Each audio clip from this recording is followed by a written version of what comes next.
Welcome to the Deep Dive. Today, our focus is on navigating a major and I think really complex development in global politics.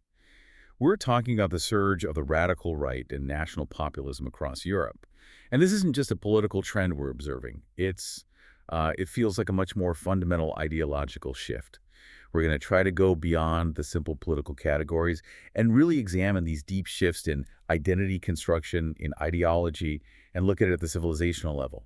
This really speaks directly to the challenges of globalization and, cultural friction. It really does, and I think this is critical material for anyone trying to understand contemporary political conflict. So to achieve that depth and to do it quickly, we're going to ground our entire discussion in some key academic sources, the kind of thing that's really essential for a master's level analysis of this topic. Okay, so what are we working with today? We'll be relying very heavily on Rogers Brubaker's central arguments. Specifically his work Between Nationalism and Civilizationism, the European Populist Moment in Comparative Perspective. That really provides the central framework for understanding this ideological pivot we're going to talk about. Brubaker, okay. We're also going to bring in the foundational definitions from Jens Redgren's The Sociology of the Radical Right. That will help us define the movements themselves with some precision. And there's a third one, right? The big one. The big one, yes. Because these contemporary movements rely so heavily on this idea of a broad cultural conflict, we really have to revisit Samuel P. Huntington's incredibly influential 1993 hypothesis, the clash of civilizations. It really forms the philosophical backdrop for so much of the rhetoric that we're seeing today. Right. It's impossible to talk about this without mentioning Huntington. So our mission, then, is to gain a quick but thorough understanding of the defining features of contemporary European national populism. We want to look particularly at how it uses these broad civilizational terms, driven largely by the perceived threat of Islam, to, fundamentally redraw the political opposition, redraw that line between who counts as us and who counts as them. It's like a complete repositioning of the political battlefield. A complete repositioning. That's a great way to put it. Okay, let's unpack this. So, to analyze a phenomenon this complex, we have to start with precise definitions. Let's begin with Rydgren's framework. How does he describe the ideological core of these new radical right parties? Rydgren's analysis is so useful because it gives us that necessary conceptual rigor. He describes the new radical right parties by their core emphasis on ethno-nationalism. That is the fundamental, the defining characteristic. Ethno-nationalism. And it's important to understand it's really far removed from the kind of standard civic nationalism we might see in, say, U.S. political rhetoric. This isn't patriotism based on shared constitutional values or something like that. No, not at all. This is a nationalism that is rooted explicitly in myths about the distant past. It ties the identity of the nation to ancestry, to a shared ethnicity, and to these long-standing historical narratives about the ethnos, the people. They're often tracing a lineage back centuries to some kind of foundational, maybe even idealized national community. And from that idea flows a very specific political goal. It does, and it's a revolutionary goal, even if they try to enact it through democratic means. The parties aim to strengthen the nation by making it more ethnically homogeneous and by returning to traditional values that they see as being eroded by modernity and multiculturalism. So right away, that program creates a boundary for membership that you can't just cross by becoming a citizen legally. Precisely. And this inherent ethno-nationalism then dictates their view on the role of the individual versus the collective, which is, a key difference from liberal political traditions. These movements prioritize the overarching goals of the national community. They see individual rights as secondary to that collective mission. So if an individual right, like freedom of religion for a minority group or protections against discrimination, if that's seen as getting in the way of the ethno-national project, well, it must be curtailed. The individual is there to serve the ethnic nation, not the other way around. And this emphasis on the primacy of the national collective is just crucial. Furthermore, this whole core ideology is embedded in a general sociocultural authoritarianism. Okay, so what does that look like in practice, beyond just the focus on ethnicity? Well, it manifests in political platforms that consistently stress themes like strict law and order, punitive criminal justice policies, and a really rigid adherence to traditional family values and gender roles. Right. They see existing societal norms as too permissive, too soft, too liberal. They believe that a strong state is needed to enforce moral and social discipline to, halt this perceived decline of the nation. So the radical right is fundamentally defined by this three-part combination: ethno-nationalism, the collective over the individual, and this sociocultural authoritarianism. That's the foundation. Okay, that gives us the radical right foundation. Now let's introduce the concept that allows them to get mass appeal, the populism part. Like populists everywhere, whether they're on the left or the right, these movements operate using a fundamental vertical dimension of opposition. This is that classic populist split between the people and the elite. Yes, and the clarity of this vertical cleavage is just essential for their political identity. The people are not just the majority. They are a morally superior entity. Right. They're often styled as the ordinary people, the forgotten men and women, and they're universally characterized as virtuous, struggling, hardworking, practical, and just endowed with common sense. They are the true, authentic voice of the nation. And if the people are virtuous, then the counter-image, the elite, must be morally deficient. Absolutely. The elite, whether that's political, cultural, judicial, or economic, are characterized as corrupt, self-serving, and paralyzed by political correctness. That's a big one. A huge one. And also culturally deracinated or just indifferent to the concerns of the people. They're seen as speaking only for vested interests or, crucially, for minorities and foreigners rather than for the forgotten majority. This is where the political genius of national populism comes in. It skillfully joins these two registers, the vertical, so people versus elite, and the horizontal, which is insiders versus outsiders. Yes, and the elite are not just on top, they're characterized as being outside the moral community of the people. And become the traitors within the gates. Exactly. That is the crucial rhetorical linkage. The elite are portrayed as these rootless cosmopolitans who favor a world without borders, who welcome immigrants and refugees. Promoting multiculturalism. Promoting multiculturalism, regardless of the destructive effects this may have on, bounded national solidarities and the economic struggles of the community right there. They're criticized for actively neglecting their duty to protect the nation and its original inhabitants. And by making that rhetorical move, framing the elite as loyal to outsiders or indifferent to the nation, they effectively delegitimize the entire established political class. It's incredibly powerful. It allows them to transpose the ethno-national conflict onto the conflict with the political establishment. The elite become the enablers of the existential threat. Which leads us directly to how they interact with the political system itself, because this is often misunderstood. It is. While they may be radical, the new radical right typically accepts procedural democracy. They participate in elections, they form parties, and they aspire to win representation. But, and this is a huge but, they are deeply hostile to the actual functioning of existing democratic institutions. So things like checks and balances, the rule of law protecting minorities, compromise, the political culture of pluralism. All of it. They aren't rejecting the ballot box, but they are rejecting the liberal framework that surrounds it. Precisely. Rydgren points out that their ideal society is fundamentally an ethnocracy, which inherently runs counter to the pluralistic and rights-based values of liberal democracy. Ethnocracy prioritizes the ethnic nation above all else. Which makes the protection of universal rights or minority representation secondary, or even illegitimate. And this is the core ideological contradiction they have to mask. But if their goal is ethnocracy, which rejects pluralism, why aren't they immediately marginalized as being anti-democratic? As Rydgren notes, being labeled anti-democratic is usually fatal for a mainstream political party. They pull off a brilliant defensive maneuver by employing a populist anti-establishment strategy. By positioning themselves as the sole opposition to the corrupt, colluding political establishment, which they argue suppresses the real concerns of the nation, they avoid the stigma of being labeled anti-democratic. So in their rhetoric, they position themselves as the real champions of true democracy. Exactly. They argue that the established parties, the left, the center, even the moderate right, are all colluding in an artificial consensus. They say they're focusing on obsolete issues and suppressing the vital conflict facing the nation, which is the identity threat posed by immigration. They're claiming the system itself is a sham democracy, and only they speak for the authentic will of the people. That shift from being anti-democracy to being the champion of true democracy is a highly effective maneuver for gaining mainstream acceptance. It allows them to attack the norms of liberal democracy while participating in its procedures. It's the key factor in their success across Europe. It enables them to participate in the democratic process, use its mechanisms to gain power, while at the same time undermining the very norms like judicial independence, compromise, pluralism that uphold liberal democracy itself. Okay, so that established the vertical split.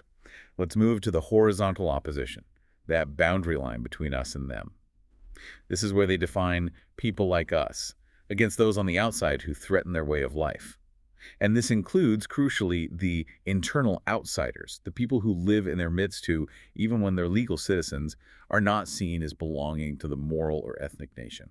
And the core ideological tool they use to justify the exclusion of these internal outsiders is the doctrine of ethno-pluralism. It has its roots in the French Nouvelle Droite. What's the nuance here that differentiates it from older, explicitly racial forms of exclusion? Because this nuance is vital for understanding their modern public relations strategy. The key difference is the non-hierarchical claim. Old-fashioned racism sought subordination. It argued that one group was inherently superior and should rule over or exploit another. Ethno-pluralism asserts something deceptively different.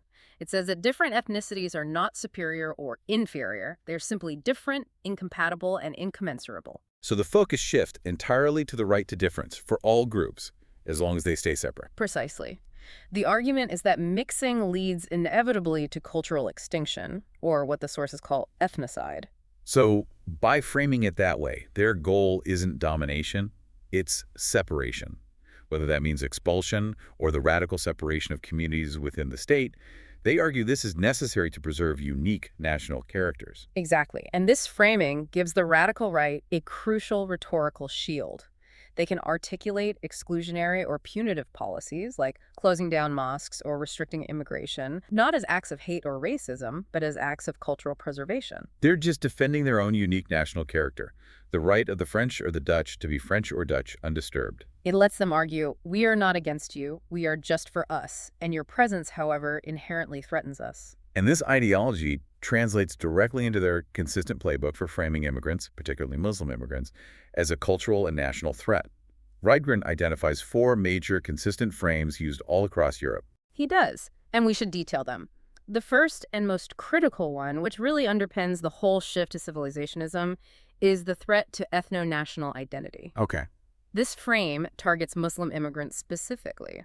It argues they are the least inclined to assimilate and the least commensurable with European values and cultural norms. This perception of Islam as fundamentally incompatible as the other par excellence makes the politicization of Islamic identity just utterly central to their discourse, especially in Northern and Western Europe. Okay, that's number 1. What's the second? Secondly, immigrants are framed as a major cause of criminality and social insecurity. This taps into very primal fears about law and order, and since 2015, it heavily incorporates the threat of terrorism, a very effective emotional appeal. And the third frame is economic, Right. aimed at the native working class. Squarely at them. Immigrants are accused of being a major cause of unemployment by taking jobs away from native-born citizens. It simplifies complex economic stagnation into a zero-sum, identity-based conflict over resources. It is a very powerful message. Extremely.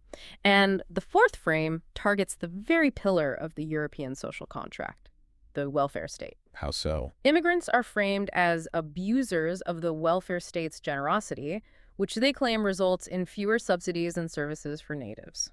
And this frame promotes the idea of national preference, a kind of reversed affirmative action. Yes, in all public services. Jobs, housing, healthcare. It's an appeal to protect the national family.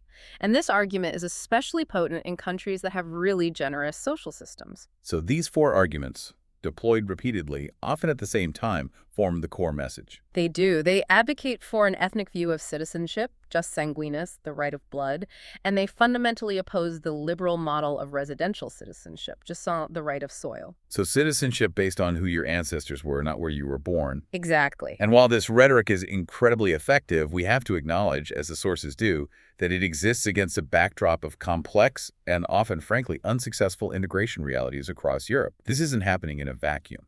Not at all. And the sources provide concrete data showing that integration has failed on a massive scale across much of Europe. Muslim immigrants face documented discrimination in labor markets. They earn significantly less monthly income than their non-Muslim counterparts.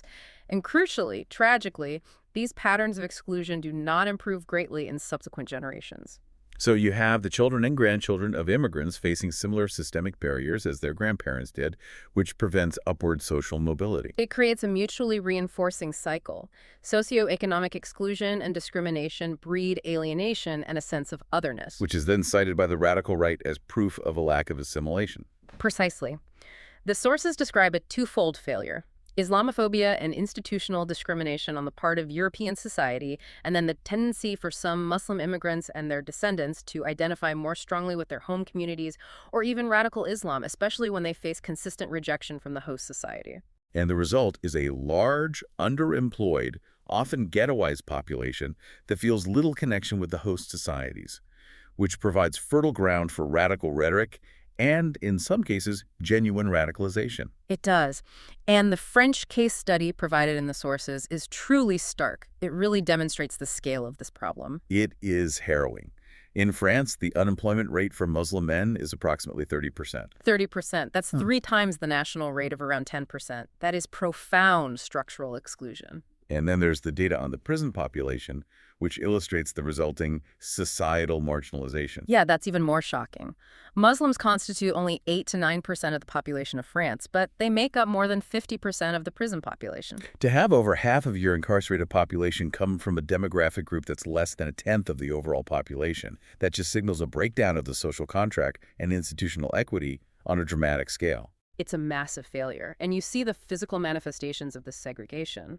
Approximately 40% of Muslims in France live in segregated ghettos or banlieues, which reinforces social and economic isolation. And this is often contrasted with data from the United States, where, surprisingly, Muslim households generally have incomes higher than the national average. Which suggests that these integration issues are very specific to the European context and its socioeconomic structures. So this deeply flawed integration model provides genuine material problems: high crime, unemployment, segregation, that the radical right then exploits and frames as purely cultural threats caused by a failure to assimilate. Yes.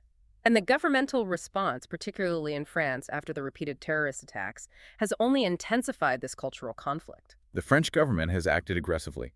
After the 2015 Paris attacks, authorities closed mosques. They expelled scores of radical imams. And they have long-standing, very high-profile policies, like the banning of ostentatious religious symbols, including veils, in schools and among public employees since 2011. And more recently, President Macron announced a crackdown on what he called Islamic separatism, with further measures like banning foreign imams and regulating homeschooling. Right, and the 2018 intelligence estimate of 17,000 radicalized Muslims and jihadists in France just underscores the very real security context that's driving this government posture. Which in turn fuels the rhetoric of the radical right. It's a feedback loop. This combination of documented integration failures, real security threats, and the massive scale of irregular migration in recent years, which brought over 1 million refugees in 2015 alone, creates the necessary conditions for this radical right rhetoric to move beyond narrow nationalism and necessitate the ideological shift we should talk about next. The pivot to civilizationism. Exactly. The scale of the perceived threat just demanded a broader response. That transition is absolutely key. Yeah. So how does Rogers Brubaker argue that the national populisms of Northern and Western Europe, we're talking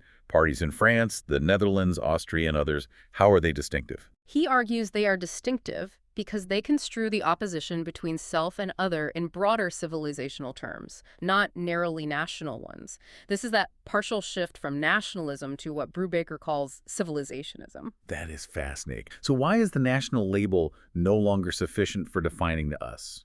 Because the threat they're responding to, Islam or Islamization, is perceived as a transnational civilizational entity itself. Right. So to effectively counter a transnational civilizational threat, you have to define our identity at a similar scale. This move defines us not just as French or Dutch, but as Western or European, unified by a broader set of values and a shared cultural history. So this shift is fundamentally and strategically driven by the perception of a civilizational threat from Islam. That's the engine. And by adopting this civilizational register, these Northern and Western European populists characterize our way of life not merely as nationally specific, but as distinctively modern, progressive, and liberal, positioned in constitutive opposition to a perceived backwards, regressive, and illiberal Islam. This requires grounding the conflict in deep historical terms, which is where the influence of Samuel P. Huntington becomes well, inescapable. Absolutely. This entire framework is informed by Huntington's seminal 1993 hypothesis, the clash of civilizations.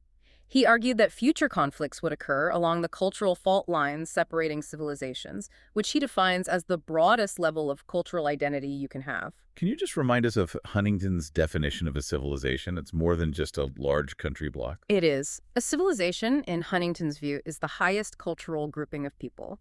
It's defined by objective elements like language, history, religion, customs, institutions, and crucially, a subjective self-identification. There are these large wholes that have been interacting, often violently, for millennia. And Huntington emphasized that the differences between these civilizations aren't superficial. They're basic and deep-seated. Yes, stemming from entirely different worldviews on core matters like the relation between God and man, the individual and the group. And since these differences are rooted in centuries of history and religion, they are far more fundamental than temporary political ideologies or economic conflicts. They're less mutable and much, much harder to compromise on. So what did Huntington say specifically about the fault line that is now being exploited by European populists? Well, he highlighted that the conflict along the fault line between the West and Islam was ancient. He said it had been going on for a grueling 1,300 years, dating all the way back to the first Islamic conquests. And he argued this conflict was unlikely to decline because it was existential and cultural, not merely political. He also identified multiple fault lines involving Islamic civilization, didn't he? He did. With Orthodox peoples in the Balkans, Jews in the Middle East, Hindus in South Asia, and others underscoring this concept that Islam is globally engaged in cultural conflict on multiple fronts. So when these NWE populists talk about a civilizational threat, they're invoking this profound, deep historical narrative.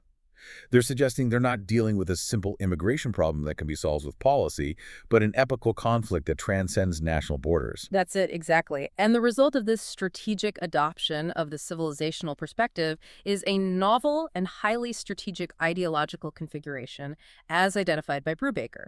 And this is what differentiates the NWE populists from earlier extreme right movements, allowing them to gain mainstream appeal. Okay, so what is this new configuration? It has four paradoxical elements. 1, an identitarian Christianism. Yeah. 2, a secularist posture. 3, a philo-Semitic stance. And 4, an ostensibly liberal defense of gender equality, gay rights, and freedom of speech. That list is astonishing, because historically the third and fourth elements, philo-Semitism and defending gender and gay rights, were diametrically opposed to the traditional extreme right playbook. That was often anti-Semitic and socially conservative. This is a profound ideological inversion. It is a masterpiece of ideological repositioning, and it's driven entirely by the strategic need to define an us that is the constitutive antithesis of the perceives them, which is Islam. They have to appear modern and moral to delegitimize the other. Okay, let's dive deep into this paradoxical rhetoric, because it's the core intellectual contribution of Brubaker's analysis. Let's start with the Christianism. The Christianism they adopt is distinctly non-religious. It's what he calls a secularized Christianity as culture. It's defined entirely as a matter of belonging rather than believing. Which leads to a huge paradox. Northern and Western Europe is arguably the most secularized region on Earth.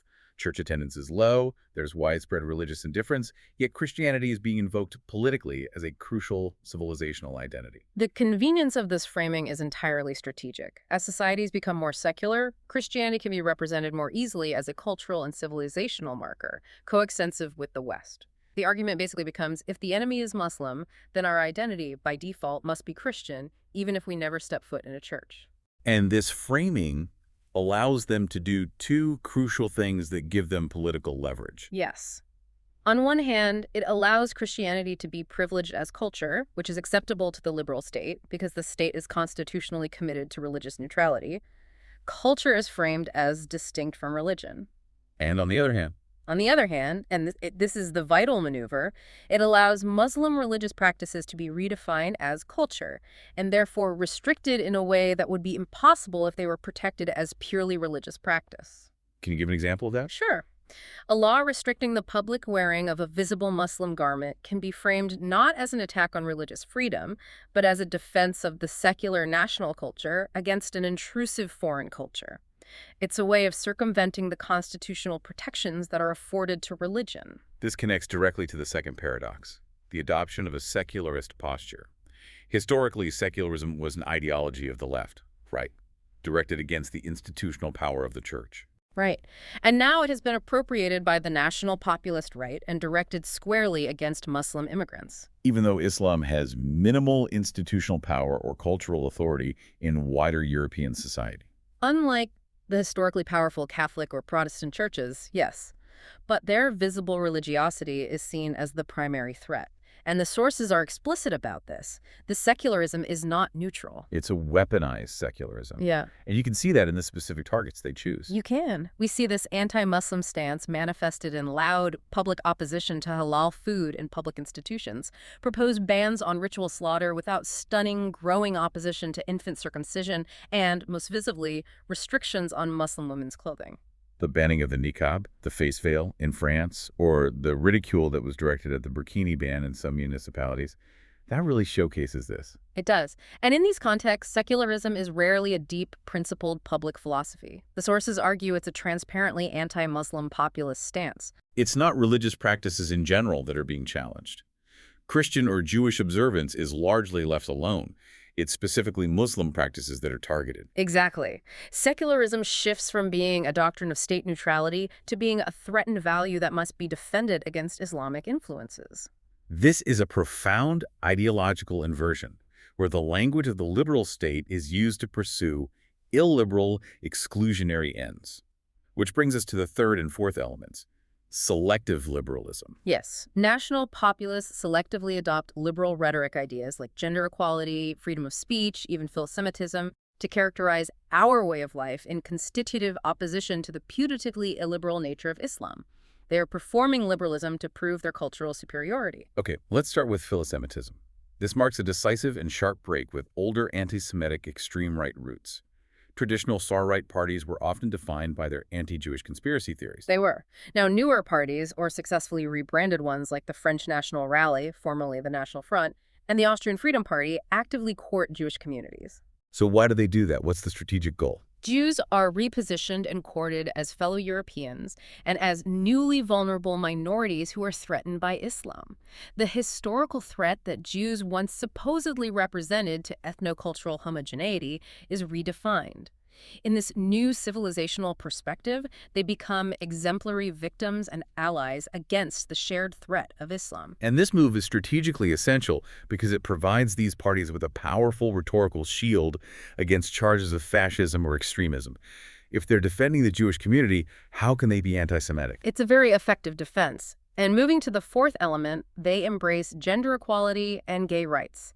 These concepts are nationalized as characteristic national and European values. This is truly revolutionary for the traditional right. Oppression is completely externalized. They're arguing, in essence, that we are tolerant, modern, and inclusive, while all the intolerance regarding gender, sexuality, and individual freedom is projected onto the immigrant and civilizational other. Right. Muslim women are represented as victims of enforced covering, forced marriages, and violence perpetrated by Muslim men. Meanwhile, Western women are represented as being threatened by sexual assault or oppression from that same group. This narrative effectively allows the West to define itself as progressive by comparison. The case of the late Pim Fortuyn in the Netherlands is the classic, pioneering example of this blend. It is. He was openly gay and successfully merged anti-Islamic civilizational rhetoric with liberal positions on gay rights. He famously said, "I have no desire to start over again with the emancipation of women and gays." Fortuyn successfully leveraged the performative power of discourses like gender equality and sexual freedom to represent an imaginary of Dutch liberated modernity versus a Muslim-oppressed tradition. And this strategy is explicitly designed to court new constituencies, women, gay people, cultural liberals, by convincing them that their interests are best protected by populists who are unafraid to tell it like it is about Islamization. And finally, we see them championing freedom of speech, but again, selectively. Very selectively. This defense of speech is primarily directed at protecting political and artistic expression against claims to protect Muslim sensibilities. You can think of the reactions to the Danish cartoons controversy or the Charlie Hebdo massacre in France. They argue they're defending a fundamental Western value against Islamic censorship. And they also use it to defend their own leaders, like Geert Wilders or Marine Le Pen, when they get prosecuted for hate speech. Exactly. They frame this selective defense of speech as defending against a dictatorship of political correctness that supposedly protects the feelings of foreigners over the rights of native citizens. But their defense of freedom of speech is explicitly focused on speech that's critical of Islam and Muslims.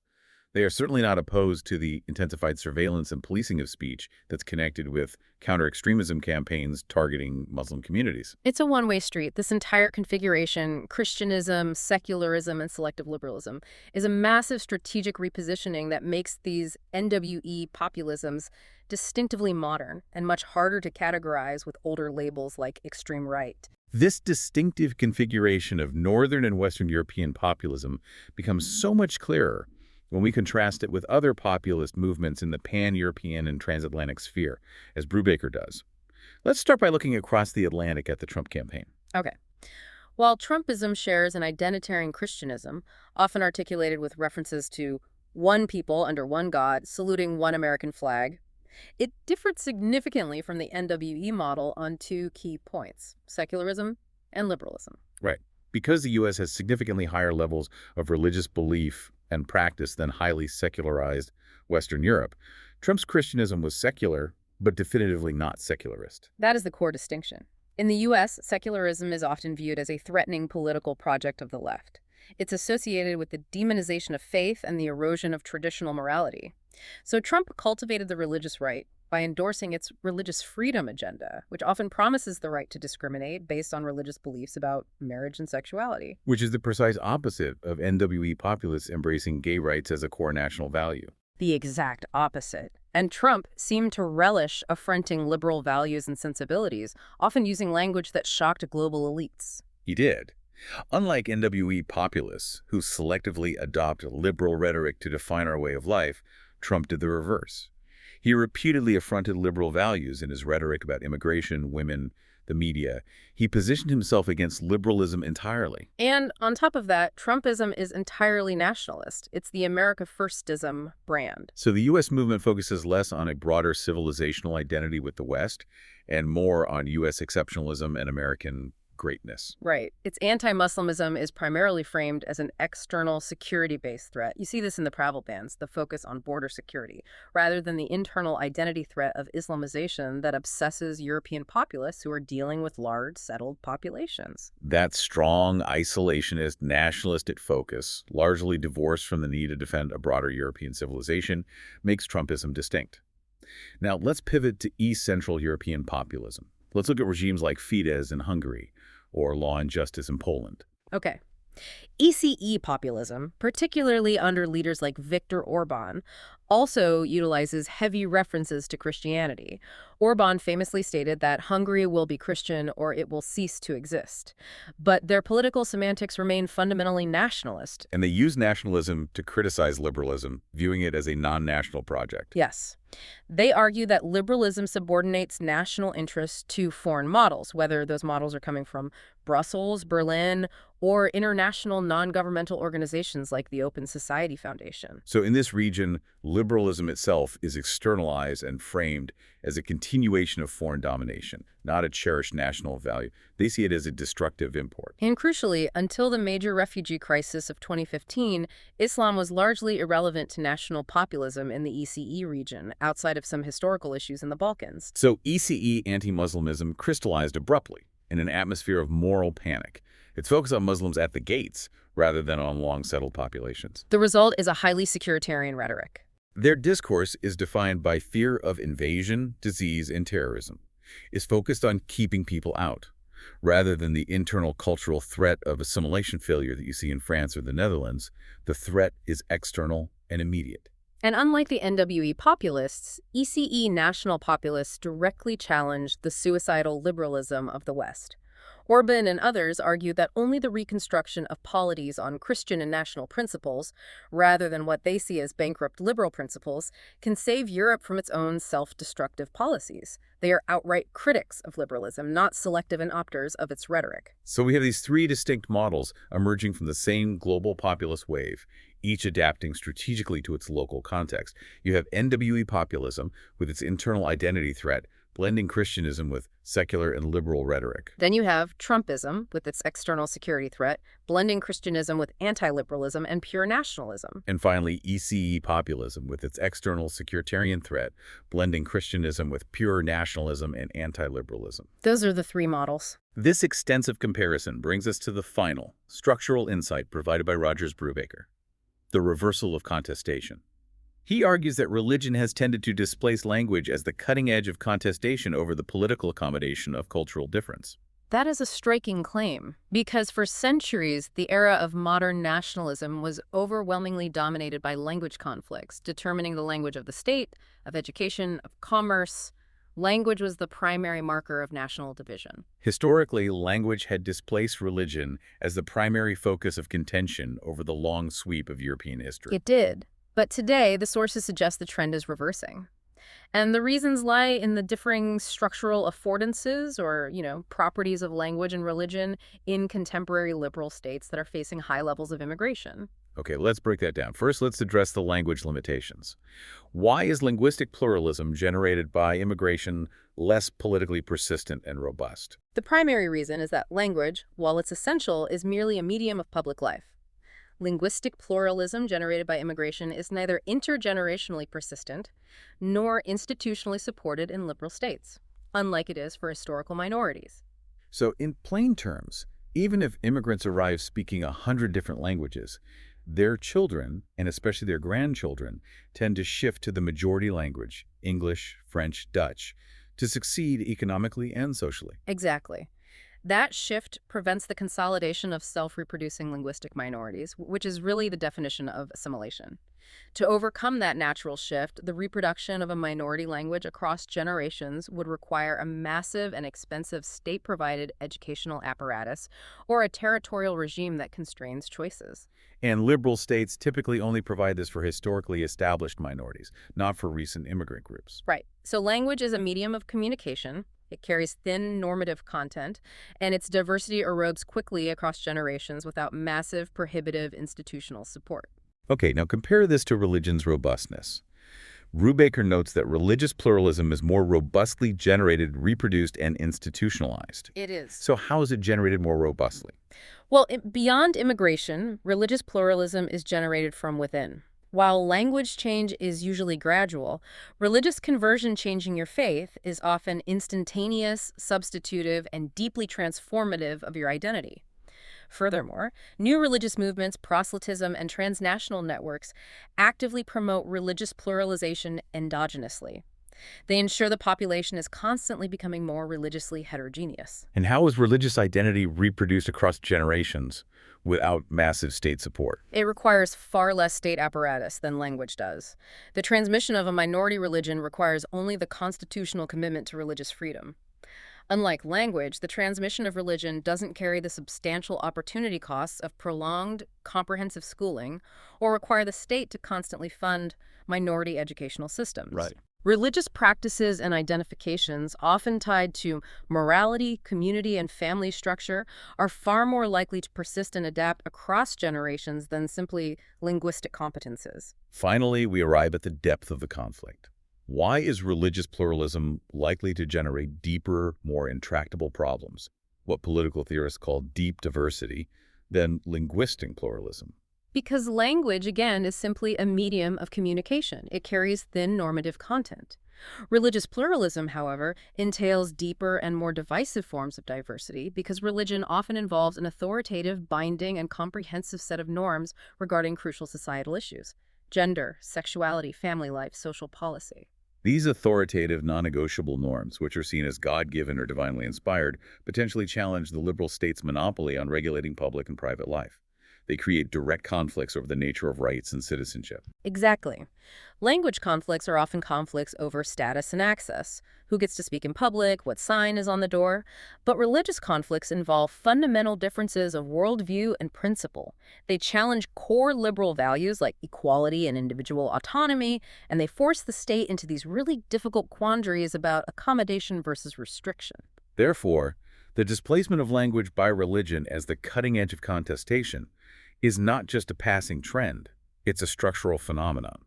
The shift to civilizationism is directly enabled by the inherent nature of religious identity in the modern world. And that makes it the preferred and most durable metric for establishing the boundary between us and them. We have covered a significant amount of ground today, integrating the foundational sociological definitions from Rydgren, the powerful geopolitical vision of Huntington, and the deep structural analysis of Brubaker. We have.